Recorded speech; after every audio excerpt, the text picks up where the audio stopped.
자, 옆에 분들과 또 인사를 좀 하면서 말씀을 좀 시작하면 좋겠습니다. 옆에 분들 손을 꼭 잡으시고 따뜻하게 꼭 잡으시고 이 시간에 보니 더 반갑네. 자, 네, 이 시간에 보니 더 반갑네. 예, 이 시간에 디트로이트 교회에서 여러분들을 만나 뵙게 돼서 너무나 좋습니다. 어제는 예언을 이루는 사람들 첫 번째 시간으로 어떤 사람들이 예언을 이루어 가는지 무너진 예루살렘을 재건하는 사람들의 모습을 보면서 살펴보았습니다. 오늘은 예언을 이루는 사람들의 시간, 예언을 이루는 사람들의 시간이라는 제목으로 그들의 시간들이 어떻게 채워지고 어떻게 준비되어 가는가를 같이 살펴보려고 합니다. 특별히 요셉의 삶을 통해서 그 모든 것들을 살펴보려고 하는데요. 여러분들 요셉 많이 아시나요? 많이 들어보셨죠? 네, 요셉의 삶 딱 생각해 보면 떠오르는 장면들이 있으신가요? 네, 그러면은 여러분들의 기억을 더듬어 한번 요셉에 대해서 생각나시는 거 하나씩 이렇게 막 이야기해 줘 보세요. 자, 요셉 하면 딱 떠오르는 장면 하나씩 이야기해 줘 보시겠어요? 아버지한테 사랑을 많이 받았죠. 아버지에게 사랑을 많이 받았죠. 네. 그래서 얻어 입은 옷이 채색 옷. 네, 또 뭐가 있나요? 자, 요셉 하면 생각나는 장면들 여러분들 굉장히 많이 아실 텐데 너무 많이 아셔가지고 고민되시죠? 어떤 걸 이야기할지. 자, 노예로 팔려갔어요. 노예로 팔려갔죠. 자, 그리고요. 총리가 되었어요. 네. 형제한테 네. 많은 미움을 받았지만 네. 꿋꿋이 믿음을 지킨다. 형제한테 미움을 받았지만 꿋꿋하게 믿음을 지켰다. 여기 쭉 보면은 다들 생각나실 것 같아요. 일단 요셉은 삶이 잘 풀린 사람 같으세요? 잘 안 풀리는 사람 같으세요? 잘 풀리는 사람? 잘 안 풀리는 사람? 예. 안 풀리다가 풀린 사람? 네, 좋습니다. 사실 이 요셉은 삶이 매우 꼬여 있었습니다. 그죠? 여러분들 아시는 것처럼. 근데 그 삶이 왜 꼬이게 되었냐면 아버지 때문에 그랬어요. 저는 그렇게 생각합니다. 아버지 덕분에 삶이 좀 꼬였죠. 이 야곱 그리고 요셉 요 가족을 보면은 지금 뭐 TV에서 하는 드라마들 저리 가라. 예, 막장 드라마들 저리 가라 하는 스토리들이 펼쳐집니다. 야곱에게는 4명의 부인이 있었죠. 2명의 부인 그리고 시종이면서 부인이 된 그런 사람들이 있었습니다. 첫 번째 부인의 이름은 레아, 두 번째 부인의 이름은 라헬, 그리고 나머지 둘은 잘 기억하실런지 모르겠는데 빌하와 실바입니다. 아주 극적이고 재미난 스토리를 통해서 이 가족들이 이루어지게 되었는데 그 4명의 부인과 한 집에 사니 얼마나 그 사이에 암투 같은 것들이 있겠어요? 그래서 사실 이 형제들이 서로 그렇게 정이 없을 만한 이유들을 가지고 있었습니다. 그런데 특별히 야곱이 편애를 하죠. 편애를 하는 바람에 다른 형제들이 다 이 요셉을 미워하게 됩니다. 그래서 형들의 미움을 사게 되죠. 그런데 그 미움에 불을 확 지른 것이 무엇이냐면 꿈 얘기를 해서입니다. 요셉이 꿈을 꿨죠. 무슨 꿈을 꿨냐면 그 곡식단이 자기의 곡식단은 이렇게 서 있고 형들의 곡식단이 이렇게 절하는 꿈을 꿨어요. 요셉이 철이 없었는지 형들한테 가가지고 자기를 미워하는 형들한테 가서 다 이야기했습니다. 형들이 속이 다 뒤집어졌어요. 그리고 11별과 해와 달이 자기한테 절하는 그런 꿈을 꿔가지고 또 그것도 이야기를 하죠. 그래서 형들의 속을 완전히 뒤집어 놨습니다. 그러던 어느 날 아버지의 심부름을 가게 됩니다. 네. 다른 형들은 다 이렇게 양을 치고 하는데 밖에 나가서 양을 치고 양을 먹이는 일을 하는데 요셉은 안 갔어요. 그러다가 아버지가 이렇게 보내가지고 이 자녀들이 잘 치고 있는지 안전한지 이렇게 보냈습니다. 그렇게 집 밖에서 요셉을 본 형들은 멀리서부터 요셉이 색동옷을 입고 오는 그걸 보면서 멀리서부터 속이 막 꼬이기 시작했어요. 그래서 어떻게 했죠? 오자마자 그냥 죽이고 싶었는데 르우벤이 말을 합니다.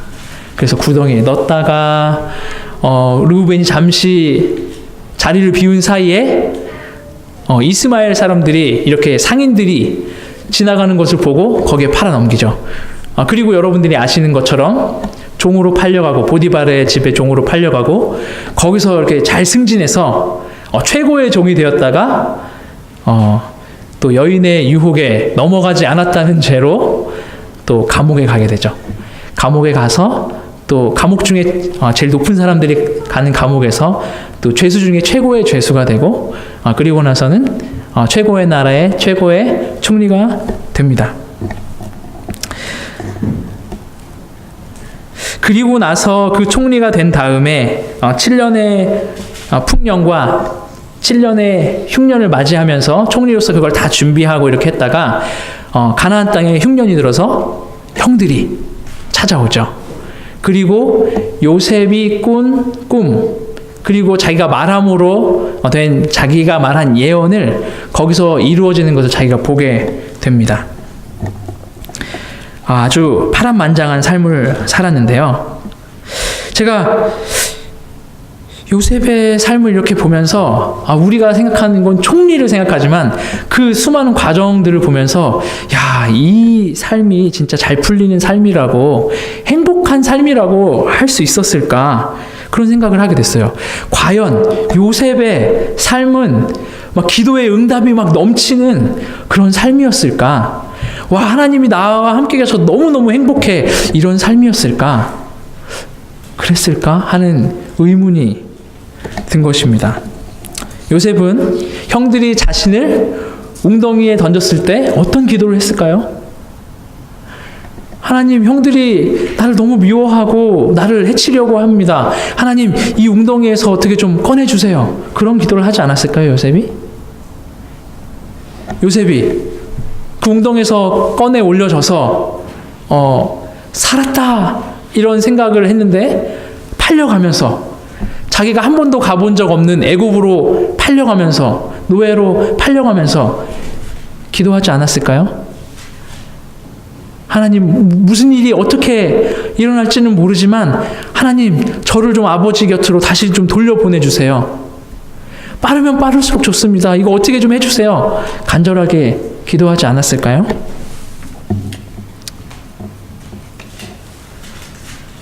하나님이 지켜보시는 것 때문에 죄를 짓지 않았을 때, 보디발의 아내의 유혹을 물리쳤을 때, 그래서 죄인이 될 때 기도하지 않았을까요?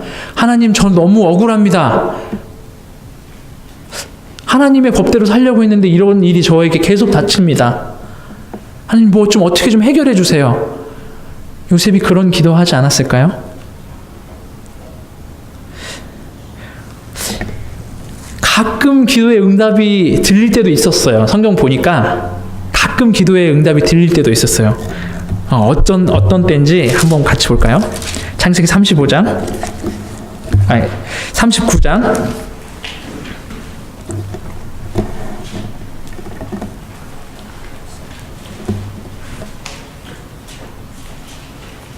39장 5절입니다.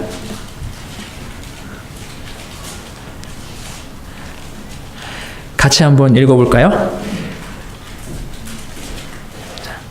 창세기 39장 5절 시작. 그가 요셉에게 자기 집과 그 모든 소유물을 주관하게 한 때부터 여호와께서 요셉을 위하여 그 애굽 사람의 집에 복을 내리심으로. 네, 여기까지 읽겠습니다. 네, 여기까지 읽겠습니다. 자, 이 기도의 응답이 된 거예요. 자, 여기서 말하는 그는 보디발이죠. 보디발이 요셉에게 보디발의 집과 그 모든 소유물을 주관하게 한 그때부터, 이때부터였기 때문에 이 보디발이 알았어요. 요셉 때문이구나 라는 걸 알았어요. 그때부터 여호와께서 요셉을 위하여 그 애굽 사람의 집에 복을 내리심으로. 누구 때문에요?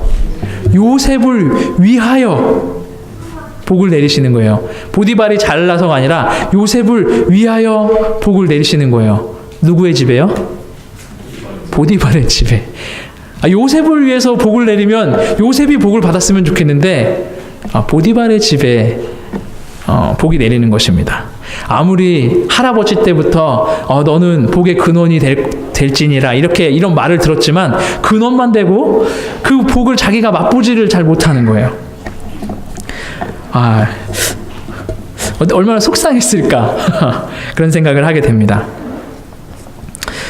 이런 삶을 산 요셉이 하나님이 주신 꿈, 하나님이 주신 이상, 예언을 이루어가는데 그 예언을 이루어가기도 하지만 또 한편으로는 하나님의 어떤 성품, 뜻을 이루어가기도 합니다.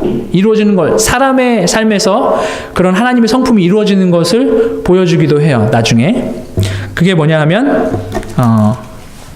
나중에 절받고 이렇게 하는 것은 그가 본 이상을 이룬 것이고, 예수님이 나중에 말씀하셨죠. 몇 번 용서할까요? 7번씩 70번, 70번씩 7번이라도 용서하라고 이렇게 하셨잖아요. 그거를 요셉이, 그 하나님의 뜻을 요셉이 자신의 삶에서 실천을 합니다.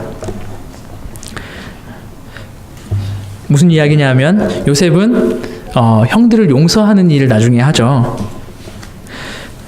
자, 우리에게 요셉의 형들과 같은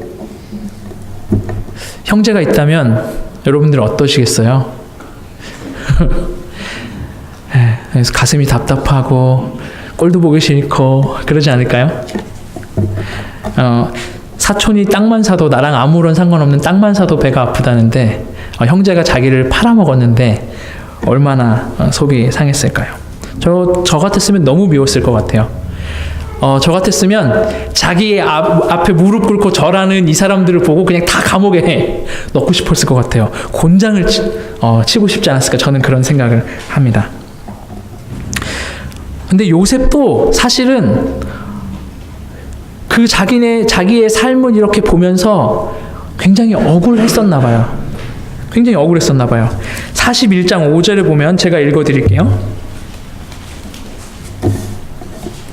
41장 51절을 보면 요셉이 나중에 아들을 낳고 그 장자의 이름을 므낫세라 합니다.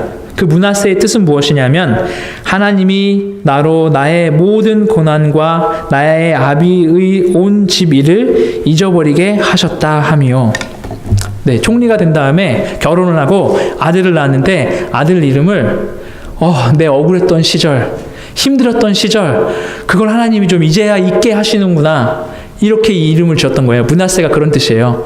고생을 잊게 하셨다, 그런 뜻입니다. 그러면 그 전까지는 어땠다는 거예요? 고생하고 힘들고 이럴 때 우리가 생각할 때 요셉은 믿음의 사나이니까 막 다 견뎌내고 그랬을 것 같은데 그렇지 않은 거예요. 그동안 속에 이만큼 쌓였던 거예요. 고생하고 이거 내가 하나님 뜻 따르면 따를수록 더 고생을 하는구나 이런 게 이만큼 쌓였던 거예요. 요셉도. 그런데 이만큼 쌓였던 사람이 어떻게 형제들을 용서할 수 있었을까요? 그 형제들을 용서하면서 하나님의 성품이 어떤지 보여줄 수 있었을까요? 42장 11절에 보면요, 이 형제들과 요셉이 처음 만나는 장면이 나옵니다. 형제들과 요셉이 딱 만나는 장면이 나와요. 그리고 형제들이 요셉 앞에서 자기를 어떻게 소개하냐면 11절에 42장 11절에 우리는 다 한 사람의 아들로서 독실한 자니 종들은 정탐이 아니니라 이렇게 이야기합니다. 형들이 왔을 때 너는 정탐꾼 아니야? 스파이 아니야? 이렇게 하니까 하는 소리가 이거예요. 우리는 다 한 가족이에요. 다 한 아버지를 가지고 있는 가족입니다. 그리고 우리는 뭐 한 사람이라고요? 독실한 사람입니다. 독실한 사람들입니다. 독한 사람이 아니에요. 독해서 형제를 팔아먹은 사람이라고 이야기하는 게 아니라 우리는 독실한 사람입니다. 하나님을 믿는 사람, 아주 독실한 사람입니다. 이 이야기를 들은 요셉의 마음은 어땠을까요? 자기를 아직 성인도 되지 않은 17살 요셉을 팔아먹었는데 나를 팔아먹은 사람들이 내 앞에서 나는 독실한 사람이에요 이렇게 얘기하는 것입니다. 용서할 마음이 생겼다가도 므낫세를 낳고 과거를 잊어가지고 용서할 마음이 생겼다가도 이 소리를 듣고 속이 확 뒤집어졌을 거예요. 그런데 자신을 그렇게 소개하는 자기의 형들을 어떻게 요셉은 용서할 수 있었을까요? 그 이유를 저는 창세기 39장에서 찾아봅니다. 창세기 39장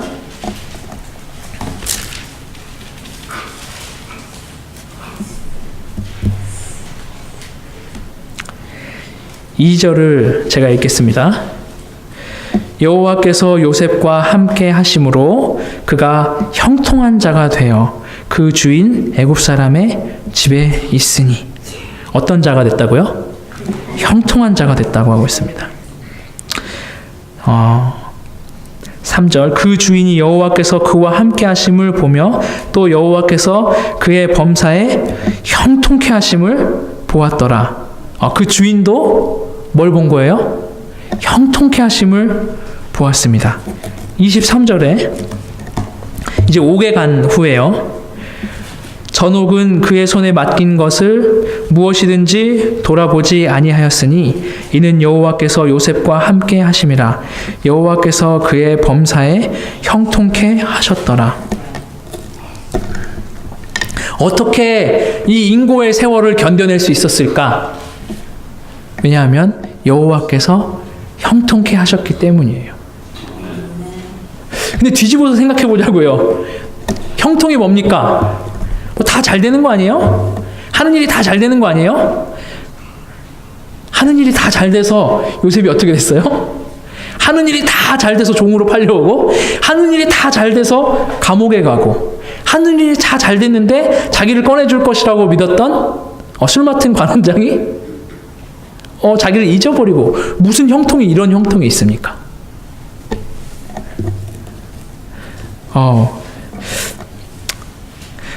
무슨 형통이 이런 형통이 있을까요?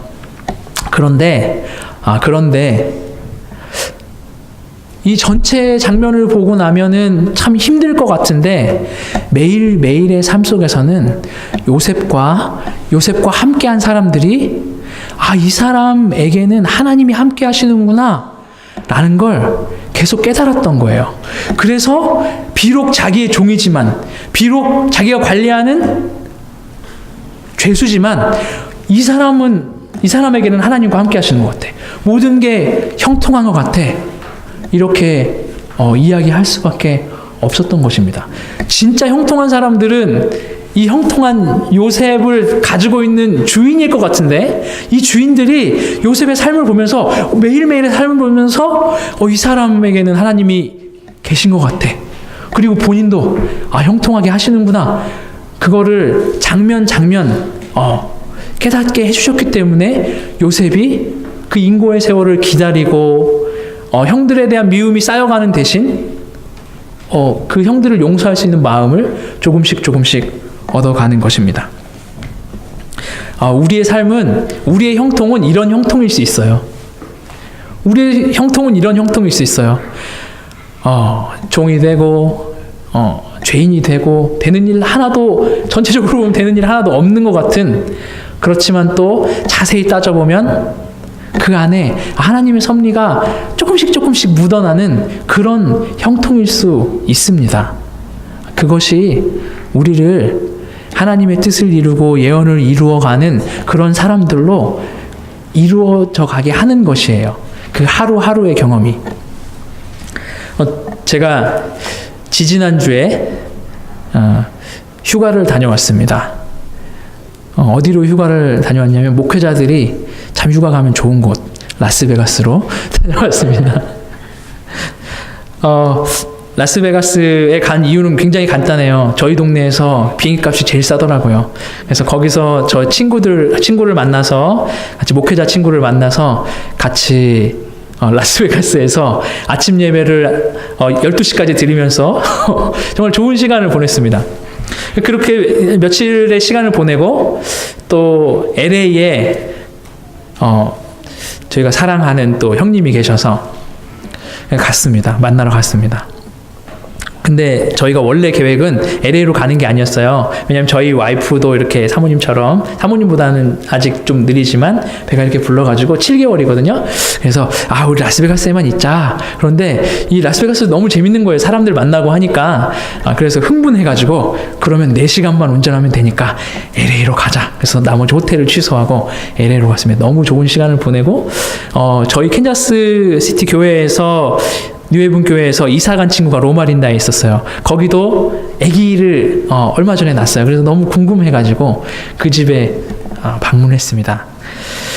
그리고 방문했다가 안식일에 예배를 드리러 교회를 가던 중에 사고가 났어요.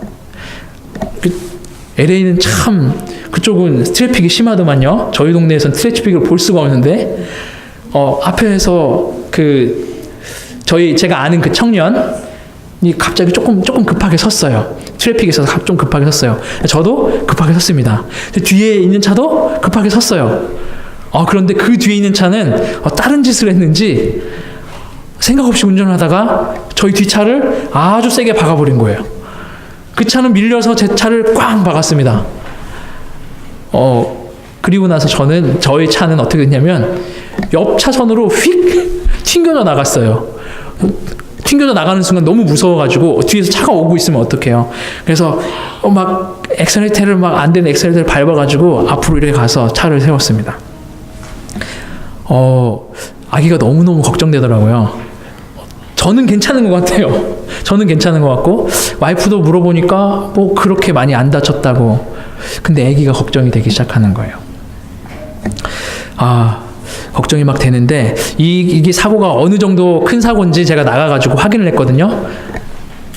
제가 몰고던 렌트카는 범퍼가 이렇게 뚝 떨어졌어요.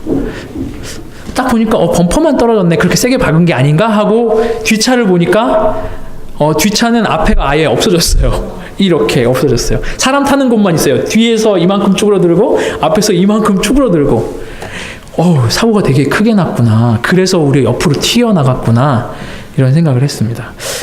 그래서 그날 예배 잠깐 갔다가 거기 성도님들의 도움으로 또 병원에 갈 수 있게 되었어요. 바로. 그래서 병원에 가서 치료를 받고 이렇게 하는데, 근데 와이프가 병원에서는 아무 일 없다고 해서 나와가지고 하나님께 감사 기도를 드리고 운전을 하려고 하는데 좀 무섭잖아요. 이제 운전을 하는데 와이프가 갑자기 막 우는 거예요. 우리 아이 뭐 이렇게 그 이름을 부르면서 기도를 하다가 막 우는 거예요. 왜 우냐고. 그러니까 자기는 너무 무서웠대요. 우리 로마린다 교회에 의사 선생님들이 많으셔가지고 너무 감사했는데 그 중에 이제 연륜이 있으신 우리 의사 선생님들께서 이렇게 보고 좋은 마음에 혹시라도 잘못되면 안 되니까 로마린다 그 병원에 25주짜리 아이도 출산을 할 수 있는지 그걸 알아보라고 이렇게 이야기를 했다는 거예요. 너무 감사하죠. 그런 것까지 대비를 해주시니까 너무 감사하죠. 그런데 이 사람이 그때는 너무 감사했는데 나중에 아무 이상이 일단은 없는 것 같다는 이야기를 듣고 병원에 나와서 기도를 하는데 갑자기 그게 생각났대요. 그래서 나 25주 만에 아이를 낳는 거 아닌가 하고 너무 무서웠다고 하면서 눈물을 펑펑 흘리는 거예요.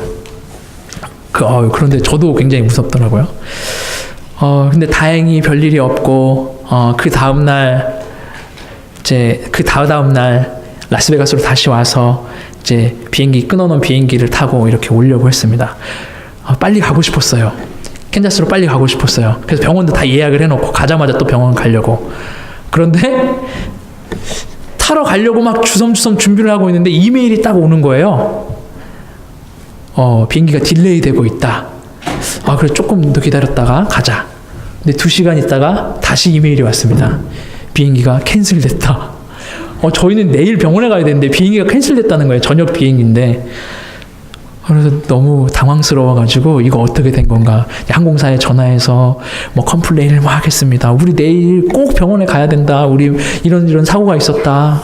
뭐 이러니까 한 30분 만에 그 다음날 아침에 가는 비행기, 여기저기 돌아서 가는 비행기를 연결을 해줬어요. 그래서 야 정말 우여곡절 끝에 오는구나. 그러면은 딱 비행기를 타고 비행기에서 내려서 자동차를 찾아가지고 바로 병원으로 가면 되는 거예요 이제. 그런데 딱 내려서 세워놓은 주차장에 가서 시동을 딱 켰는데 배터리가 나갔습니다. 와. 너무 당황스러운 거예요. 지금 빨리 해가지고 병원에 가야 되는데. 그래서 막 그 로드사이드 서비스 있잖아요. 전화해가지고 하는데 40분 동안 야 너를 위해서 갈 차를 못 찾았대요. 그래서 이게 저의 휴가 거의 마무리 며칠 동안 일어났던 일이에요. 정말 되는 일이 하나도 없어요.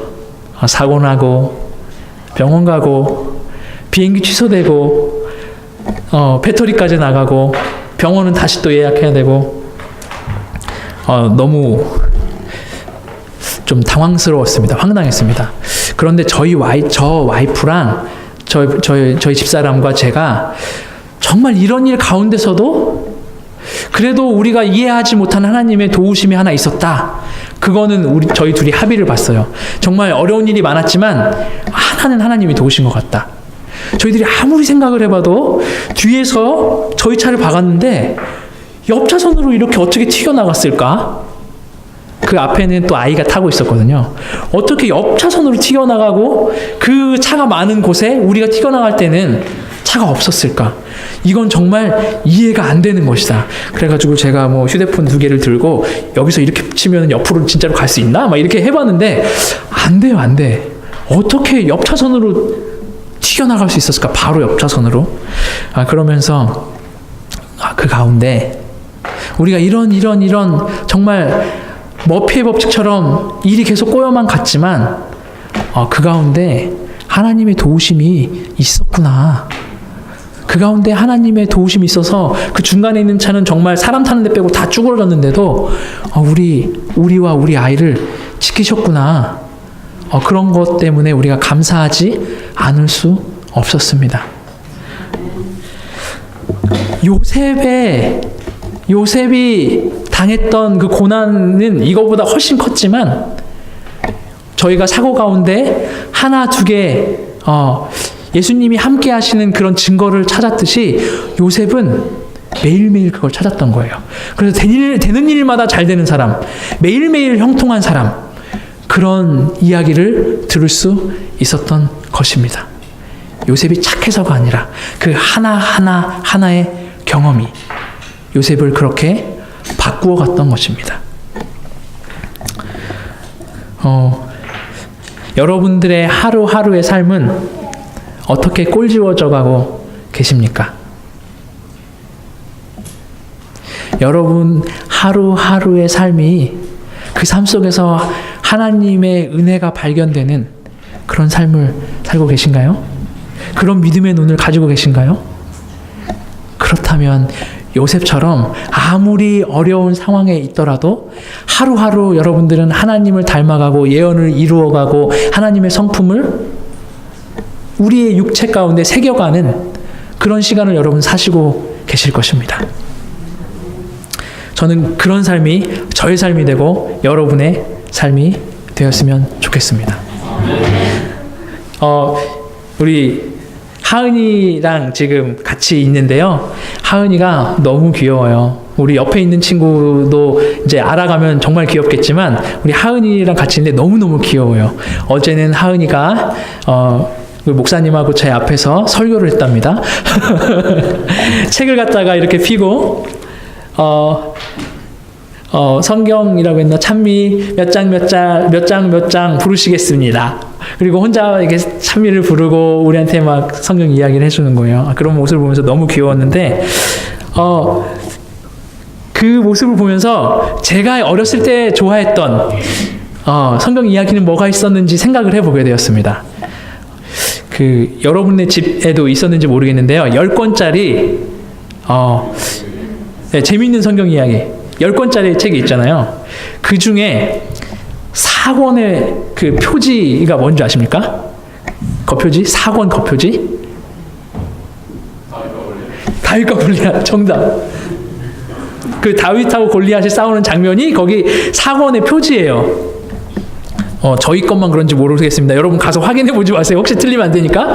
근데 4권이 그런데 저는 그 이야기를 너무너무 좋아했어요. 너무너무 좋아해가지고 그 책도 이렇게 보면은 많이 본 곳은 더 너덜너덜 하잖아요. 4권이 정말 너덜너덜해졌었는데 그 다윗과 골리앗 이야기가 생각났습니다. 다윗이 어떻게 골리앗 앞에 서게 됐는지 아세요? 어떻게 아무도 못 쓰는 골리앗 앞에 소년 다윗이 서게 됐는지 아십니까? 사울이 왜 다윗을 보내줬는지 아세요? 어떻게 다윗이 사울을 설득했는지 아세요? 사울 앞에서 다윗이 이렇게 말합니다. 내가 아버지 양을 치는데 우리 양을 칠 때 곰도 나오고 사자도 나옵니다. 내가 그 곰의 입에서 양을 지켜냈습니다. 사자에게서 양을 지켜냈어요. 이렇게 이야기를 한 것입니다. 다윗이 어느 날 갑자기 막 성령이 갑자기 충만해가지고 내가 가서 싸워야지 이게 아니고요. 다윗이 곰과 사자를 물리친 경험을 한 거예요. 그의 매일매일의 삶에서. 제가 미국에 왔으니까 영어로 성경을 이렇게 보다가 곰과 싸웠다, 사자가 싸웠다 이 부분이 제가 보는 성경에 복수로 표현되어 있는 것을 보고 깜짝 놀랐습니다. 제가 보는 NLT 어린이들 보는 성경인데 거기에 곰, 사자 뒤에 S가 붙어 있어요. 그 말은 뭐냐면 그 곰, 사자 때려잡은 일이 한 번이 아니라는 거예요. 여러 번 있었다는 거예요. 그리고 제가 생각을 해보는 거죠. 야, 곰도 때려잡고 사자도 때려잡는데 그런 일이 여러 번 있었는데 여우는 더 많이 안 만났겠습니까? 늑대는 더 많이 안 만났겠어요? 제가 그래서 예언의 신을 찾아봤어요. 그걸 보고. 곰, 사자뿐만 아니라 여러 동물들 속에서 다윗이 이 양들을 지켜냈대요. 기도하면서 물매와 채찍으로, 물매와 채찍이 아니라 물매와 막대기로 그렇게 했대요. 거기에서 제가 감동을 받았습니다. 다윗이 어느 한순간 갑자기 성령을 받아가지고 내가 나가서 싸울 수 있습니다라고 이야기한 것이 아니라 그는 늑대와 싸운 적도 있었고 여우와 싸운 적도 있었고 곰과 사자 입에서도 양을 구해낸 그런 경험이 있었던 거예요. 그런 매일매일의 경험이 있었기 때문에 골리앗 앞에서도 니까짓 게 뭔데 하나님을 욕하냐 하고 당당히 맞서 싸울 수 있었던 것입니다. 그래서 물매랑 막대기만 들고 가는 거예요. 물매와 막대기만 들고 싸워서 이겼었으니까. 여러분들의 삶에 이런 경험이 축적될 때 하나님의 뜻, 하나님의 성품을 이루어갈 수 있는 것입니다. 제가 갑자기 생각나는 게 있는데요. 저는 미네아폴리스에 있을 때 혹시 이게 방송이 되면은 불법을 제가 행한 거기 때문에 이 부분을 좀 편집해 주시면 감사하겠습니다. 제가 청년 목사로 있으면서 교회에 조그마한 보수를 받고, 그리고 그걸로는 이제 삶이 안 되니까 제가 목회 나가는 것을 기다리면서 식당에서, 솔직히 말씀드리면 노래방에서 아르바이트를 한 적이 있습니다. 파트타임으로 저녁에. 그래서 이제 몇 개월 동안 이렇게 아르바이트를 하고 있었어요. 아르바이트를 하는데 여름이 됐어요. 여름이 돼가지고 어디를 가야 되냐면 캠프를 가야 되는 거예요. 그리고 저는 이제 청년 목사니까 청년들 있고, 청년들하고 캠프를 너무 가고 싶은 거예요. 그리고 그때 마침 가고 싶은 청년들도 있는 거예요. 고등학교 청년들, 대학교 청년들이 있었던 거예요. 그래서 그럼 가야 되겠다. 가야지 하고 우리 가자. 그리고 다 이제 딱 했어요. 가자 하고 떠나는데 살짝 걱정이 되는 게 있었어요. 매일매일 거기서 받은 돈으로 우리가 먹을 것을 사고 렌트도 페이하고 이렇게 하는데, 거기 가면은 열흘 동안 일을 못 하는 거예요. 한 달에 열흘 못 하면은 그게 좀 크잖아요. 근데 어떡하지? 모르겠다. 일단 갔다 오자. 일단 갔다 오자. 그래서 아이들과 같이 거기 가서 너무너무 좋은 시간을 막 보냈습니다. 은혜롭고 막 아이들도 눈물 흘리고 저녁에 우리끼리 모여가지고 막 성경 공부하면서 너무너무 좋은 일주일을 보냈어요. 그리고 나서 딱 다시 미네아폴리스로 돌아왔는데 그때부터 조금 걱정이 되기 시작하는 거예요. 웃잖아. 그런 생각이 드는 거예요. 근데 다시 일한 그 첫날, 제가 노래방에서 일했다고 했잖아요. 원래 노래방에 평일에 사람이 없어요. 주말에만 이제 손님이 있는데, 제가 평일에 화요일에 갔는데 원래 한 팀 있으면 많이 있는 그날 갑자기 막 전화가 오는 거예요. 오늘 너네 거기서 파티를 좀 하려고 하는데 준비해 줄 수 있니? 막 이런 전화들이 막 오는 거예요. 이게 웬일이야? 그래서 한 20명을 받았습니다. 그리고 이 사람들이 갑자기 이렇게 팁을 되게 두둑하게 놓고 가는 거예요. 물론 제가 이게 생글생글 웃는 얼굴로 뭐 필요한 거 있니? 막 이렇게 얘기했지만 그렇게 많이 이렇게 주진 않거든요. 근데 막 많이 놓고 가는 거예요. 이야, 신이 났습니다. 너무 신이 났어요. 야, 신난다. 그리고 그 팀이 이렇게 갔어요. 한 6시쯤 돼가지고. 그래서 막 이걸 막 치우고 있는데 사람들이 또 막 들어오는 거예요. 예약도 안 한 손님들이 막 들어오는 거예요. 거기서 한 20명이 막 들어오는 거예요. 큰일 났네. 그리고 막 다 준비하고 또 그 사람 생글생글 웃으면서 그 팀을 잘 해줬죠. 그런데 그 팀도 야, 너 너무 좋다고 나이스 가이라고 하면서 또 팁을 두둑하게 주고 간 거예요. 그래서 제가 너무 신이 났습니다. 야, 정말 신기하다. 하나님이 진짜 복을 주시긴 주시네 그러면서 했는데, 제가 소름이 끼쳤던 거는 저희가 그 열흘 일을 못해서 딱 못 받은 만큼 정확하게 360불이 거기 딱 있는 거예요. 제가 너무 그날 소름이 끼쳐가지고 저희 와이프한테 와서, 야, 우리 열흘 동안 일 못했는데 하나님이 하루 동안 이만큼 축복을 주셔가지고 이상한 사람들이 와가지고 놀고 나한테 팁을 이만큼이나 남겨주고 갔다. 저 너무너무 즐거웠습니다. 그 후로 저희 와이프랑 제가 돈 걱정을 안 합니다. 야, 하나님이 이렇게도 채워주시는구나. 저의 이런 경험, 그렇게 하나님께서 그런 경험을 못 만나게 하셨다면 아마 지금도 혹시 좀 어려울 때 제가 걱정할지 몰라요. 근데 지금도 걱정하지 않습니다.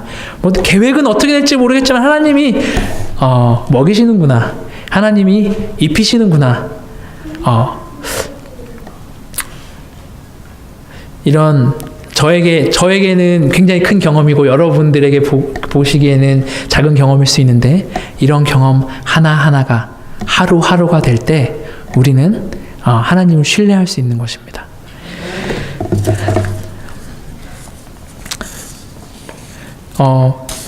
이 요셉이 형들을 만나서 한 이야기가 있어요. 45장 창세기 45장 5절에 보면 당신들이 나를 이곳에 팔았으므로 근심하지 마소서, 한탄하지 마소서. 하나님이 생명을 구원하시려고 나를 당신들 앞서 보내셨나이다. 이렇게 이야기합니다. 자기를 팔아먹고 자기 앞에서